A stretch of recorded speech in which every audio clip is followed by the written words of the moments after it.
Du coup, on va passer à la séquence suivante sur l'homopisation du SNDS avec Gilles Lampe, qui est directeur data du Health Data Hub, et Gaël Rimaud, qui est aussi data scientist pardon, au Health Data Hub. Et donc, on devait avoir une autre personne qui est Cécile Charles, mais qui malheureusement est malade aujourd'hui.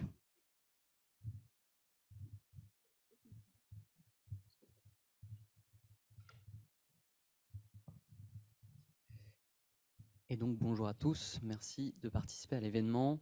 Donc on va vous parler durant cette session du SNDS sous format HomeOps-CDM. Donc évidemment on va vous introduire un peu ce que ça veut dire cet intitulé un peu barbare, mais peut-être quelques éléments d'introduction. Donc on s'est rendu compte de deux choses importantes. Évidemment. La première chose, c'est qu'évidemment, le SNDS, c'est une base d'intérêt. Je pense qu'on prêche à des convaincus, mais c'est une base structurante en France, même dans le monde quasiment unique en sa forme. Et donc, il y avait un vrai intérêt dans le monde de la recherche d'être capable d'y accéder et de l'exploiter simplement. Premier constat. Il y a un deuxième constat qui est que c'est une base très intéressante, mais c'est une base aussi très complexe en termes de structure.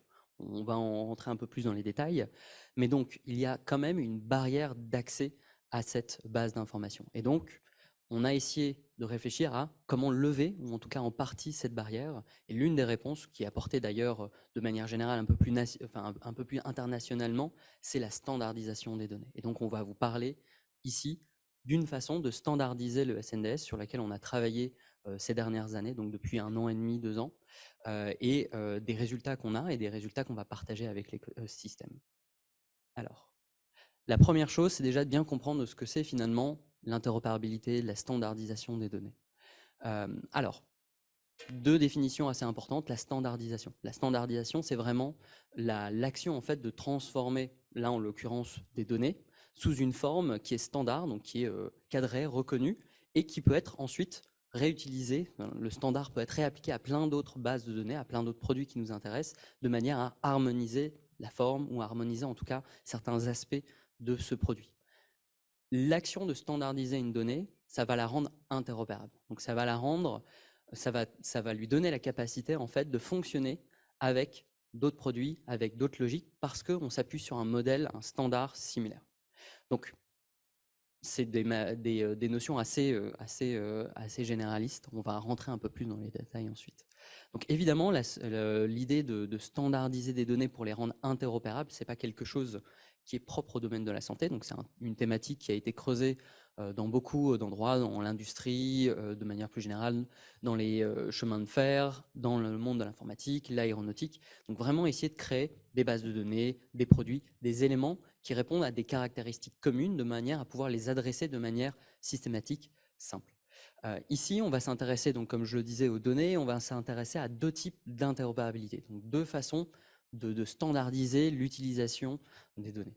La première, ça va être l'interopérabilité qui va être sémantique. Donc c'est l'interopérabilité du sens. En l'occurrence, quand on regarde des données, ça va être s'assurer en fait que chacune des valeurs, elle soit connue par tout le monde et qu'elle s'appuie sur des terminologies communes, connues de l'écosystème global. Donc, par exemple, si on parle d'un bras cassé, on va avoir un code spécifique qui va être reconnu par les Français, par les Américains, par toute personne qui s'appuie sur la même terminologie. Donc on parle vraiment des valeurs à l'intérieur des variables de la table de la base de données.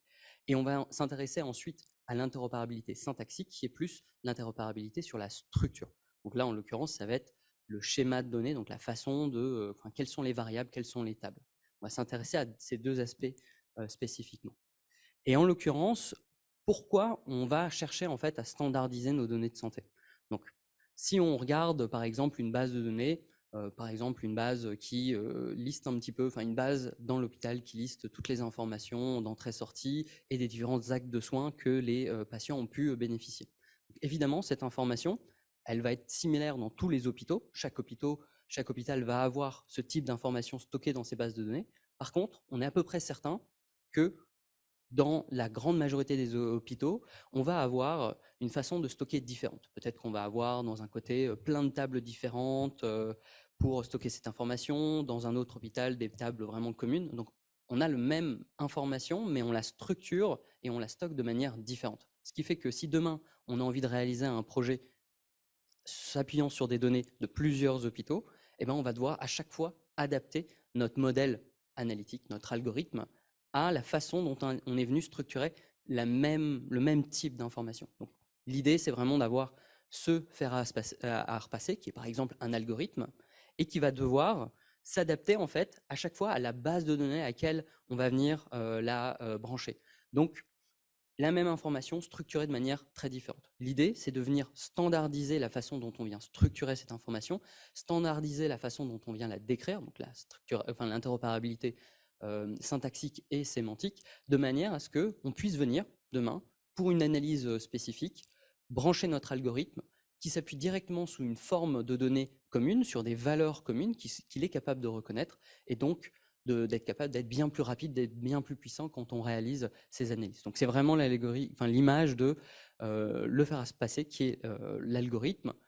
Normalement plein de prises différentes, donc plein de bases de données structurées de manière différente, et là d'avoir un adaptateur, un modèle unique de données et des valeurs uniques. Ça permet évidemment d'avoir une structuration de la donnée qui est plus saine, orientée patient, d'avoir un vocabulaire de terminologie standard commun, donc des termes qui soient reconnus par tout le monde, sur lesquels on peut s'appuyer.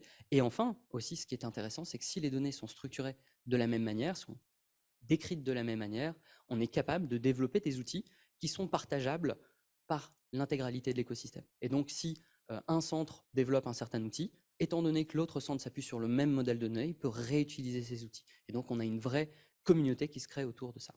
Voilà les intérêts de la standardisation des données et donc quand on les rend interopérables. Évidemment, cet exercice, il est réalisé par plein de groupes. On va avoir des modèles d'interopérabilité plutôt sur le transfert des données avec Fire. On va avoir évidemment celui dont on va parler ici, un modèle un peu complet de structuration de l'information qui s'appelle HOMOP-CDM et qui est développé de manière internationale par l'association Odyssée et plus spécifiquement en Europe par Eden.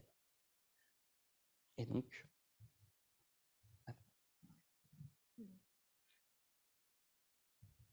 donc à présent, je vais vous donner plus de détails sur la transformation du SNDS au format HOMOP-CDM, donc qui est un format de données standard.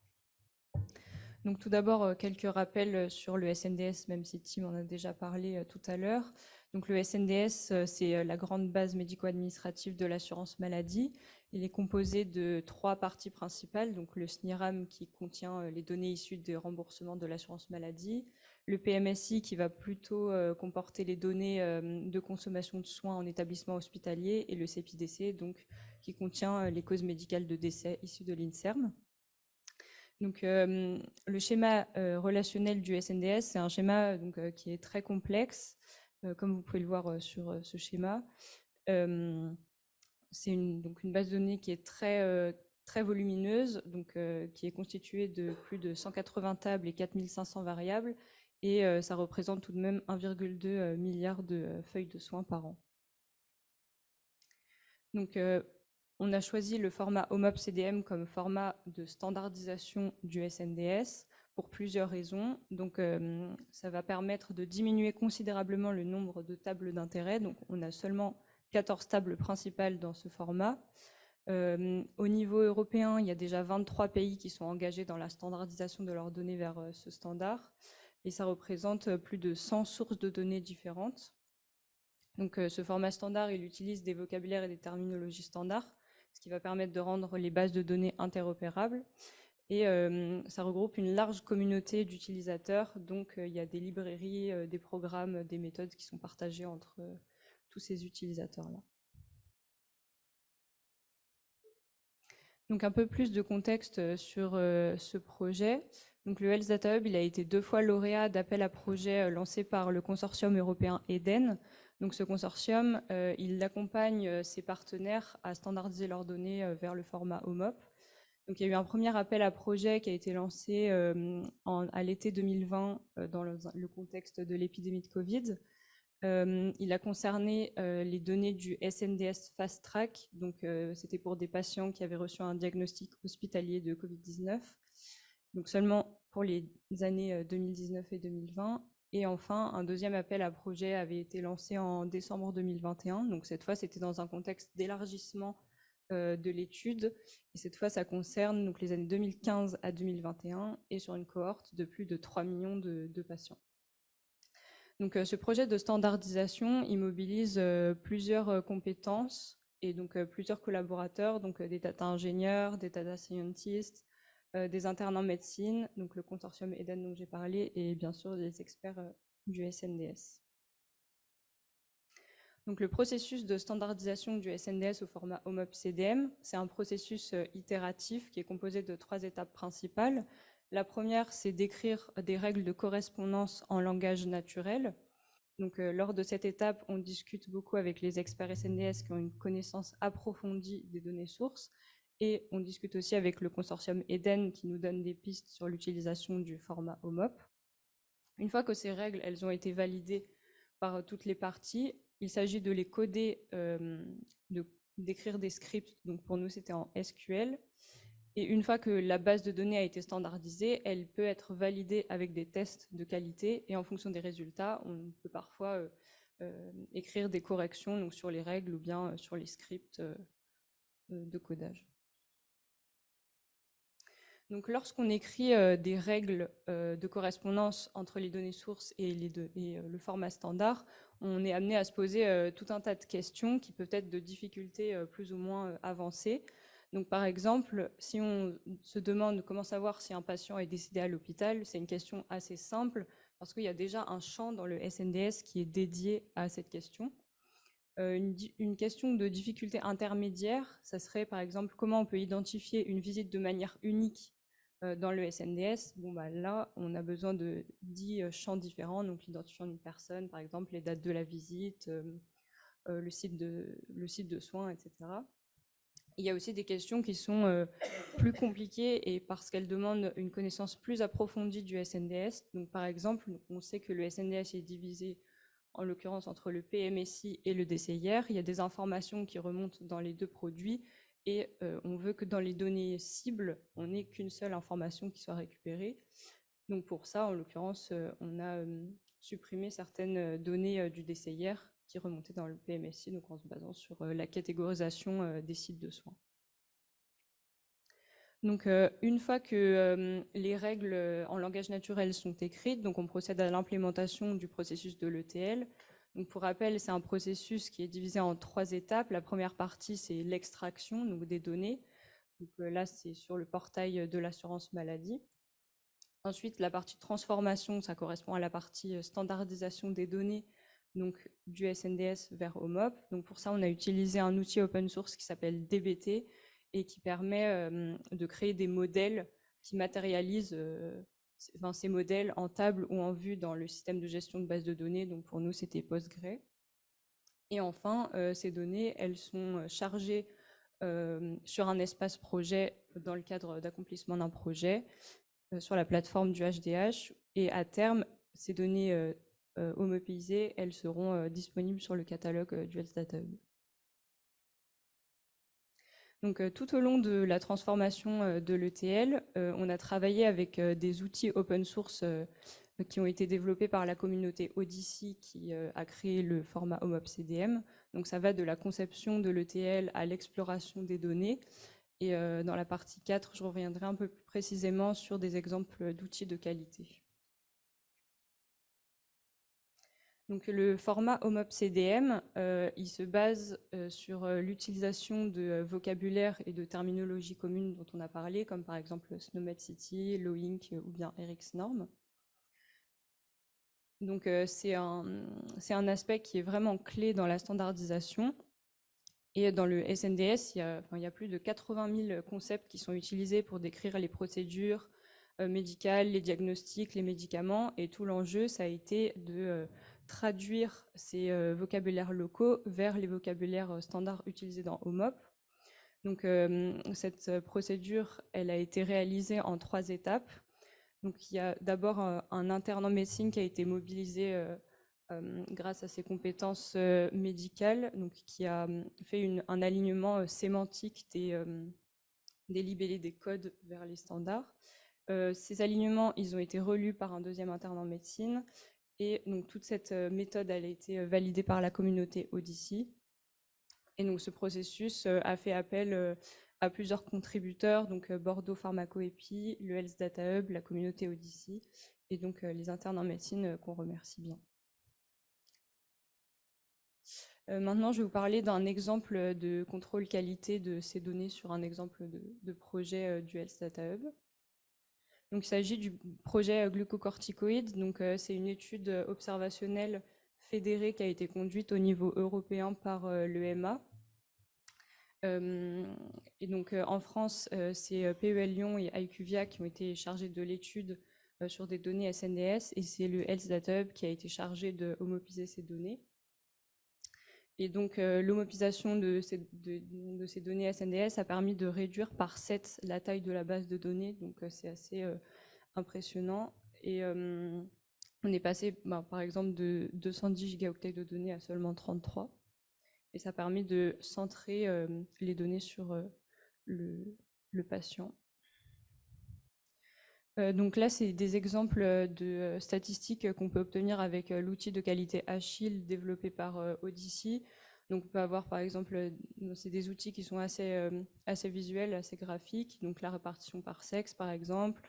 Tout en haut, vous allez avoir un diagramme de densité des données. Donc vous aurez le nombre de visites, de procédures, de diagnostics, etc. Et donc la pyramide des âges, donc on peut voir qu'elle est assez avancée parce que donc ce sont des patients qui ont été diagnostiqués Covid à l'hôpital, donc c'était plutôt des personnes qui étaient âgées.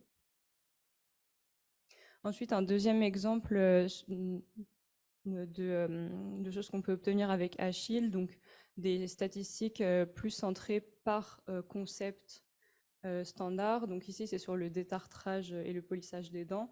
Donc on peut voir que pendant le premier confinement, il y a eu une chute drastique des détartrages parce que les cabinets de dentistes étaient fermés.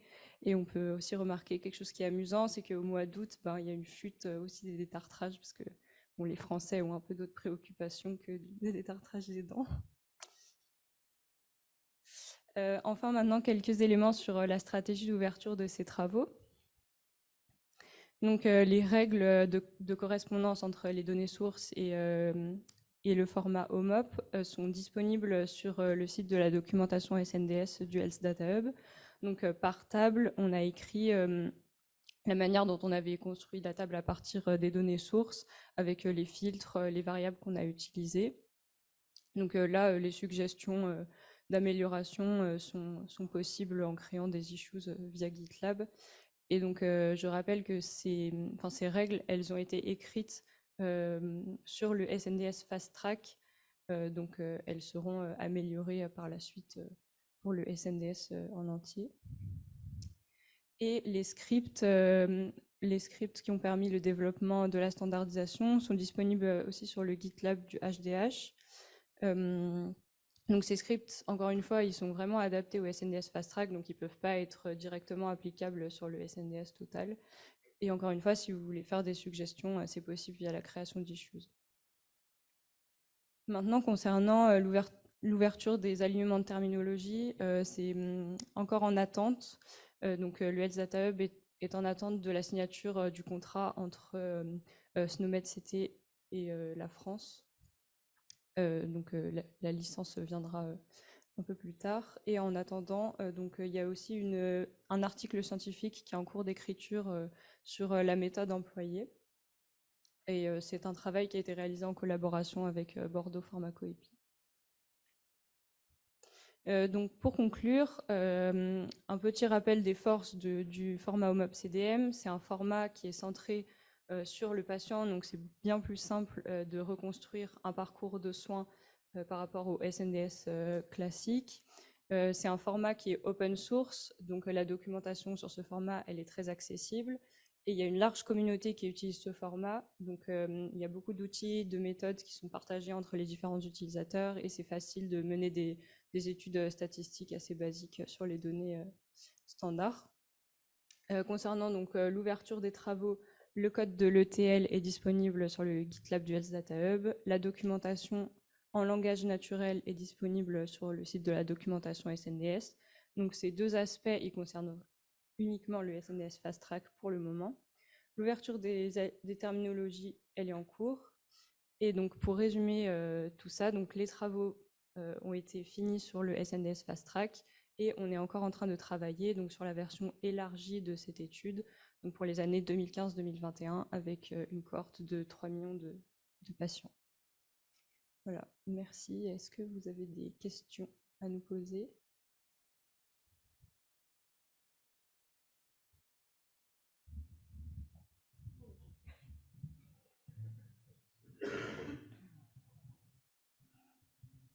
Oui, Yves Pascal, chef de projet SI à la DGS. Est-ce que ces travaux, justement, pour faire ces transformations, est-ce qu'il serait prévu de les remonter à la source? Donc au niveau du SNDS, déjà d'être d'être déjà dans ce format, voire éventuellement sur les systèmes sources qui alimentent le SNDS? Alors non, je ne pense pas. Tout simplement parce que là, on s'est intéressé uniquement au parcours patient, mais côté médical, et on a mis de côté tout ce qui était remboursement de soins et facturation. Et il y a clairement énormément d'études sur le SNDS qui portent sur ce volet-là et qui ne sont pas du tout disponibles dans le SNDS OMOP. Donc déjà, en fait, il faut qu'il y ait au moins une des deux versions, enfin, il faut que les deux versions du SNDS coexistent. Et transformer le SI de tous les hôpitaux pour mettre la base de données au format OMOP, alors déjà, ça serait énormément de travail.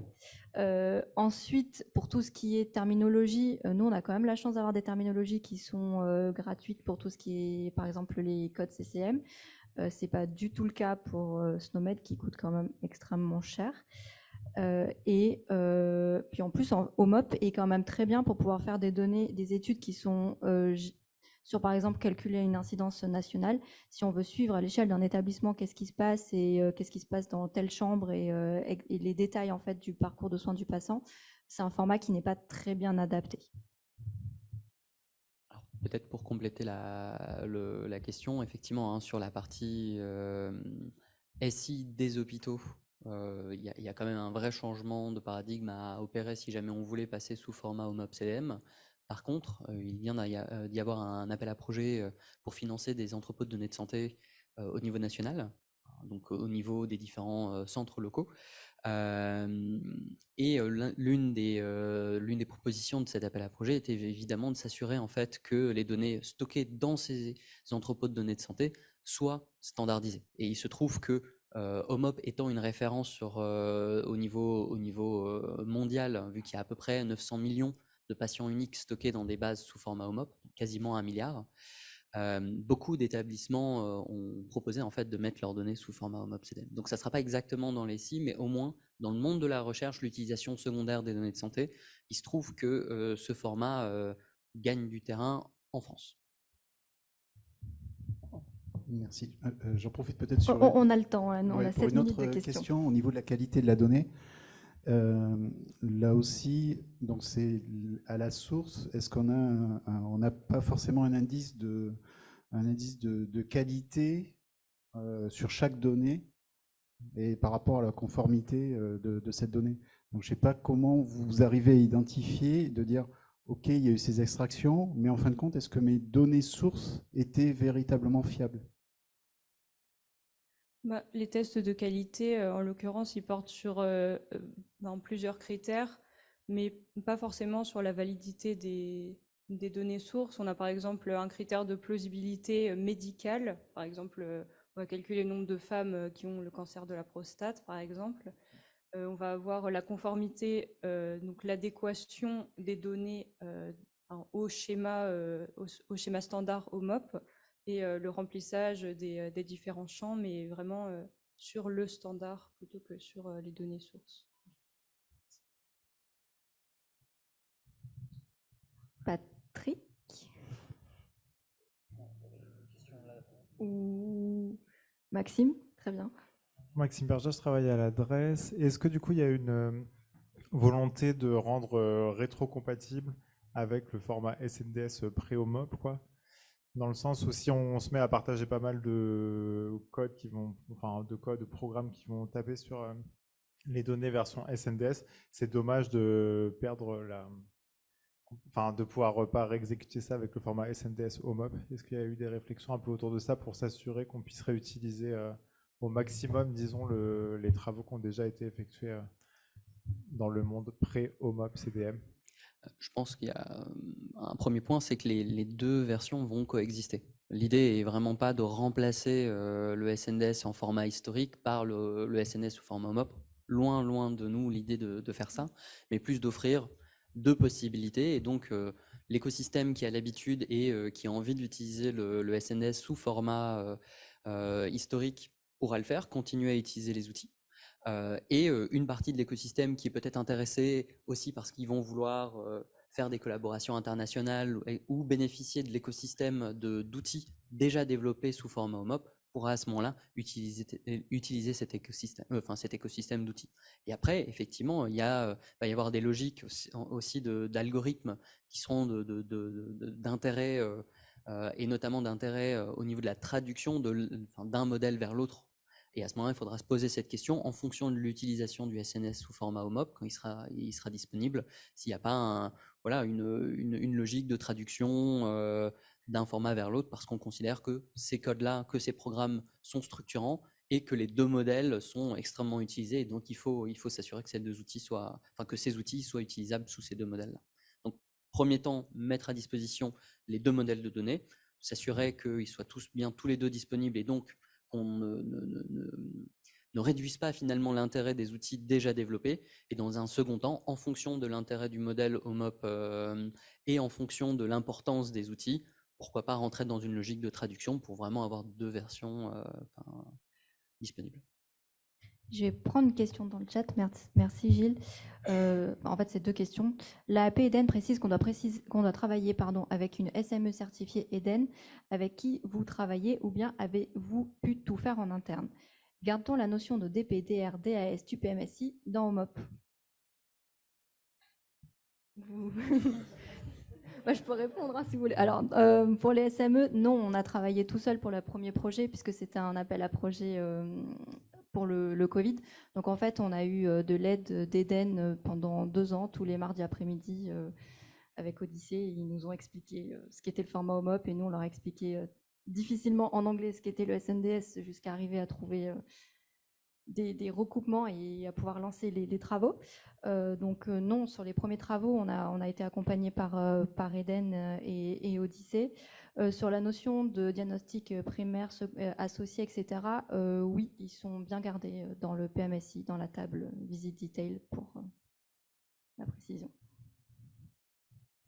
Il y avait Bertrand et... Oui, Patrick Blin, donc de Bordeaux Pharmaco EPI. On travaille, nous, sur le CDM, donc le Common Data Model OMOP, depuis un certain nombre d'années. Je vais donner un peu mon retour, moi, dessus. C'est que Common Data Model, ça veut dire, d'une certaine façon, quand même plus petit dénominateur commun. Donc, ça veut dire qu'on réduit quand même de l'information. Le gros avantage, c'est que tout le monde aura ce même format, qu'on va pouvoir appliquer des programmes et on va pouvoir les appliquer très, très rapidement sur un grand nombre d'endroits, de lieux différents. Donc, ça permet de répondre très rapidement à une question, mais de façon un peu grossière. Et donc, très clairement, quand on aura si on voit rien, par exemple, si je parle de risque d'un médicament, on voit rien, bon, on va peut-être pouvoir s'arrêter. Si on commence à voir des choses qui bougent à droite et à gauche, très clairement, il va falloir retourner à la base et on va faire des études spécifiques en allant chercher la spécificité de chaque base de données pour étudier au mieux la question.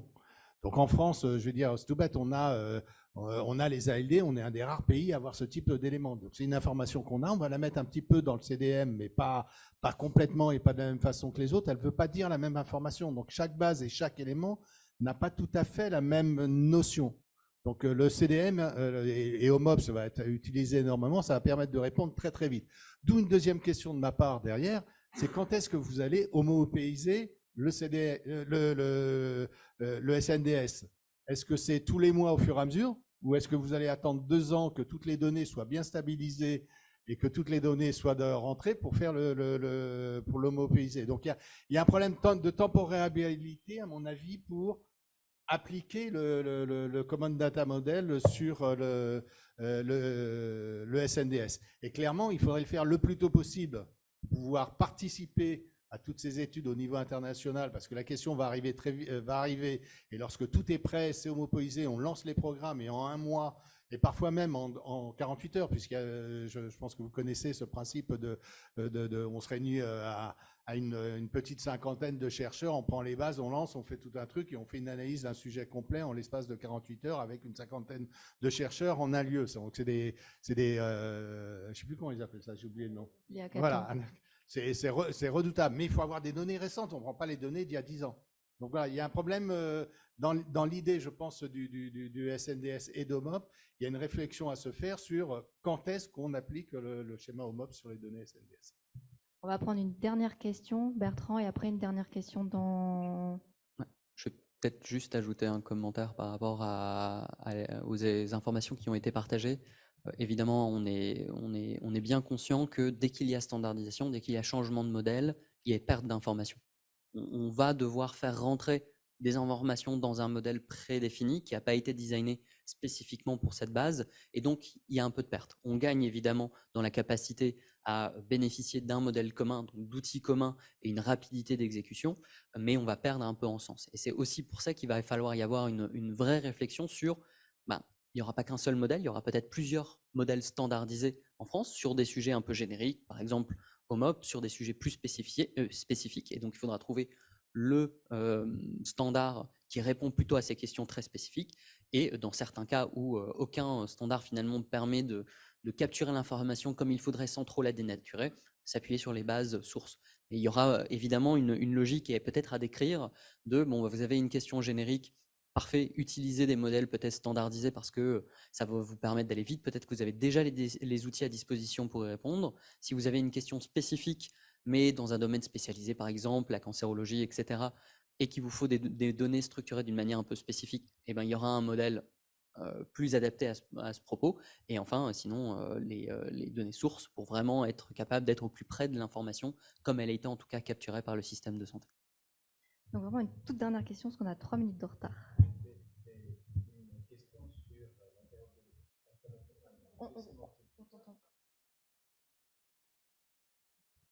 Question sur l'interopérabilité sémantique. Si j'ai bien compris, vous allez prendre comme axe SNOMED. Est-ce que j'ai bien compris? Et à ce moment-là, j'ai deux questions. Est-ce que SNOMED est une tendance européenne forte? Et est-ce que ça pose pas quand même un problème en termes d'évolutivité, puisque SNOMED est propriété d'une entreprise et qu'on n'a peut-être pas...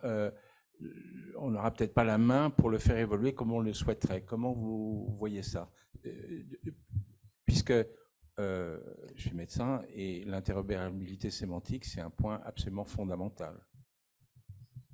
Alors, je ne pourrais pas donner une réponse forte à cette intégration qui est légitime. Je pense qu'on a abordé dans un premier temps, mais ça sera à challenger. On sera vraiment preneur aussi de vos réflexions sur ce sujet-là, qui était, on s'est un peu appuyé sur deux sujets. Il y a un premier sujet qui est actuellement l'écosystème international s'appuie quand même fortement sur cette terminologie. Elle est reconnue internationalement, elle est fortement utilisée. Il se trouve qu'aussi en Europe, on voit que beaucoup de pays commencent à adopter cette terminologie. Malgré les défauts qu'on lui connaît, et notamment le fait qu'elle soit propriétaire. C'est aussi pour ça qu'à côté, il y a beaucoup de discussions, notamment menées par l'ANS avec SNOMED, pour s'assurer que en fait, tout ce qui soit produit autour de l'utilisation de ce modèle ne se tombe pas dans la propriété de SNOMED, etc. Mais je pense qu'il y a effectivement un côté un peu complexe au niveau de la question, parce que actuellement, l'écosystème mondial c'est plus ou moins aligné sur l'utilisation de cette terminologie. Donc, ne pas l'adopter, c'est aussi fermer la porte à beaucoup de simplicité d'utilisation et notamment de collaboration. Maintenant, l'ouvrir, c'est aussi finalement faire rentrer un peu une société avec un produit qui est privé sous licence dans l'écosystème de santé. Mais donc, c'est un arbitrage à faire qui n'est pas simple et sur lequel il faudra réfléchir parce qu'actuellement, il n'y a pas de bonnes solutions à côté qui seraient open source, ouvertes à tous, reconnues mondialement et utilisées de manière forte et sans licence.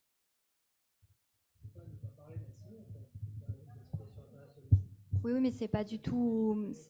C'est pas pour les mêmes objectifs, parce que la CIM11, ça va être pour tout ce qui est diagnostic, SNOMED, ça va être pour tout ce qui est description des procédures.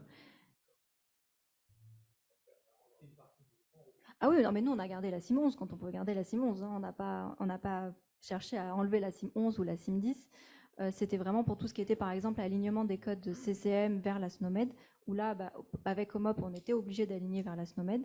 Alors, aujourd'hui, on n'a pas pu vous présenter l'ouverture, donc on ne pourra pas forcément discuter en détail de ce que ça donne, mais il y a forcément des informations qui sont perdues. Et après, oui, la question de est-ce que SNOMED est la bonne nomenclature pour tout ce qui est standardisation des bases de données, ce n'est pas un sujet qu'on doit avoir uniquement là avec la standardisation du SNDS, mais c'est plus un sujet qui est national et même européen, parce que finalement, tous les pays européens sont embarqués dans le fait d'acheter une licence SNOMED dépendant de leur PIB. Donc pour moi, c'est un sujet qui est plus large que juste le SNDS. À la pause, désolé. On reparle de SNOMED à la pause, si vous voulez. Merci beaucoup, Gilles et Gaël. Maintenant, on va passer la parole à Louis Perry, qui est le directeur technique de la plateforme du Health Data Hub, qui va vous présenter les algorithmes de pseudonymisation qui sont utilisés sur la plateforme. Merci Lauriane, bonjour à toutes et à tous. Je vais essayer du coup de rattraper le temps qu'on a passé sur les questions passionnantes de l'OMOP tout à l'heure. Donc on profite de cet événement effectivement pour participer à l'ouverture du code sur la plateforme. C'est un code qui permet de faire un certain nombre de transformations qui sont à un niveau beaucoup plus technique et du coup moins visible des utilisateurs, mais qui est important pour des questions de sécurité. On a au final au sein de la plateforme technologique et notamment dans le cadre de l'ingestion des données, un certain nombre de ces transformations qui sont à chaque fois effectuées de manière très isolée par un automate dédié à cette transformation-là. Donc il faut voir l'ingestion comme étant une chaîne de ces automates assez génériques, et chacun de ces automates va pouvoir travailler avec un stockage de données en entrée, transformer les données et les positionner dans un stockage de sortie qui sera lui-même évidemment le stockage d'entrée de l'étape d'après. L'intérêt d'avoir isolé ces automates est de pouvoir donner des contextes de sécurité différents à chacune de ces actions. Pour vous donner une idée des différentes actions qui sont faites, on va parler de déchiffrement de données qui nous ont été transmis du coup de manière sécurisée par les responsables de données en amont.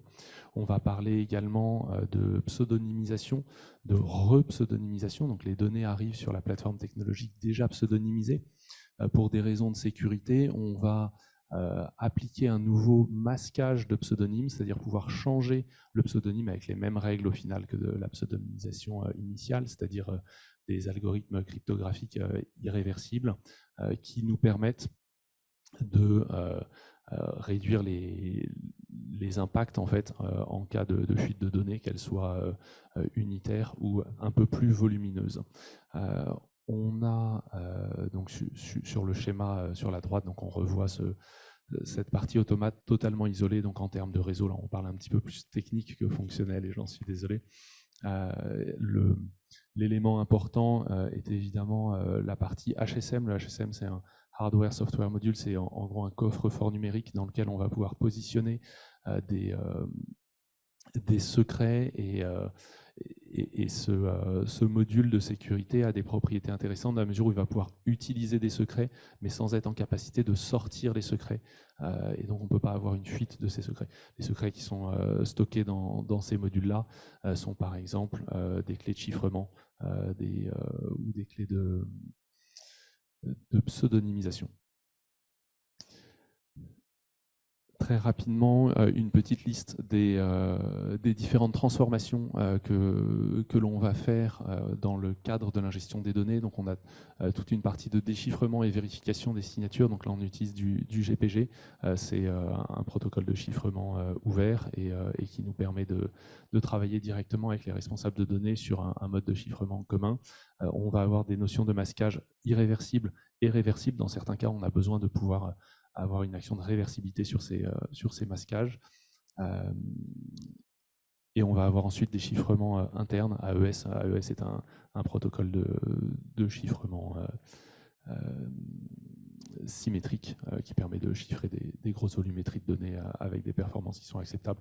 On a aussi une étape d'analyse antivirale qui, elle, à proprement parler, ne fait pas de transformation, contrairement à toutes les autres règles, mais qui fait partie de notre même chaîne d'outils utilisés dans le cadre de l'ingestion des données. Donc le code est disponible sur le GitLab du HDH, dans le repo Ingestion Transfo Tools. C'est un code en Go et qui implémente du coup ces différentes fonctionnalités. Voilà, j'ai fait le plus rapide que je pouvais faire si vous avez des questions. Merci Louis, grâce à toi, on récupère le temps de la pause. Une petite question avant d'aller en pause? Pierre-Alain, oui.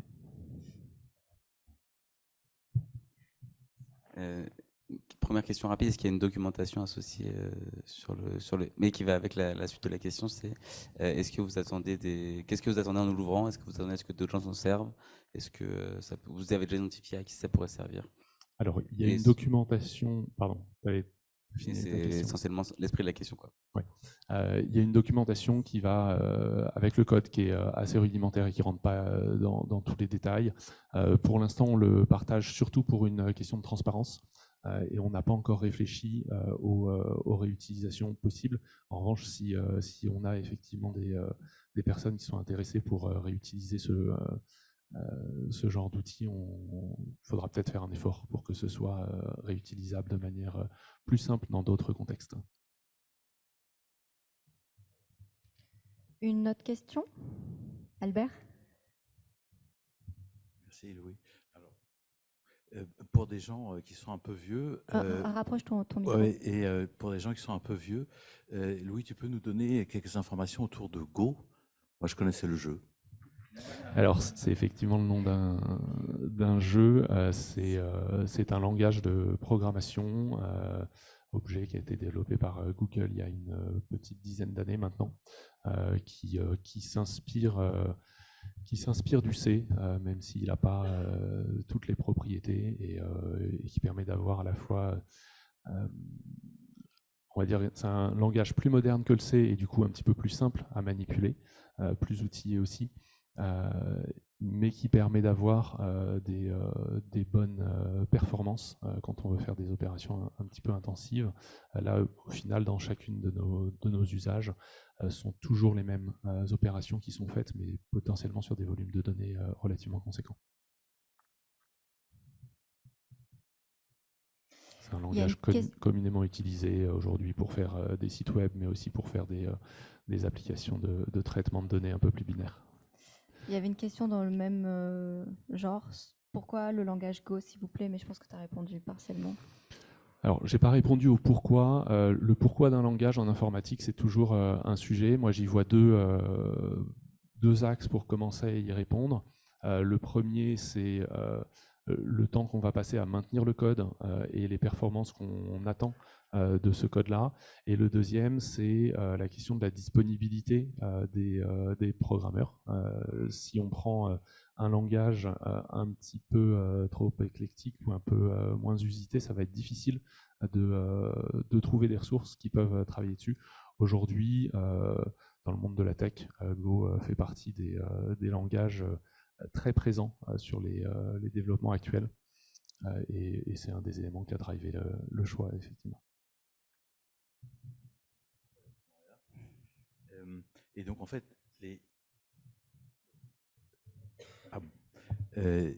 en termes pratiques, là, le langage fait appel à des librairies qui implémentent les fonctions, et lesquelles sont des librairies standards partagées qui sont écrites en C, probablement. Il y a effectivement pas mal de librairies derrière. Certaines réutilisent effectivement des composants en C. Il y en a qui sont écrites nativement en Go.